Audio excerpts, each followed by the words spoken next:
বন্ধুরা চলে আসলাম আর একটা রেসিপি নিয়ে, একটা নোনতা রেসিপি। তোমরা দেখো বন্ধুরা কি কি লাগছে। এই কাপের আমি 1 কাপ ছোলার ডাল নিয়েছি আর হাফ কাপ মুগ ডাল নিয়েছি। এটা আমি রাত্রিরে ভিজিয়ে রেখেছিলাম। একটু আদা কুচি নিয়েছি। ডালটা আমি মিক্সিতে ঘুরিয়ে নেব। আটা নিয়েছি একটু, তুমি ময়দা দিয়েও করতে পারো।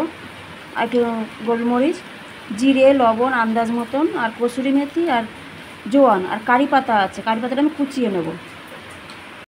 বন্ধুরা আমি ডালটা বেটে নিয়েছি, কিন্তু আমি জল দিইনি, জল ছাড়াই বাটার চেষ্টা করবে। আর এই সব মশলা দিয়ে দিয়েছি, একটু তেল দেবো, 2 চামচি তেল দিয়ে দেবো আমি মধ্যে। আর আটা দিয়ে মেখে নেবো এটা আমি। দেখো বন্ধুরা আমি ওটা বেলে এমন করে শেপ দিয়ে নিয়েছি। আমি কড়াইতে তেল বসিয়ে দিয়েছি। এবার আমি এটা ভাজা করে নেব, বেশ মচমচে হওয়া পর্যন্ত আমি ভাজা করে নেবো সবগুলো। আমার রেসিপিটা রেডি হয়ে গেছে, খুব কিন্তু খাস্তা হয়েছে, নতুন একটা রেসিপি।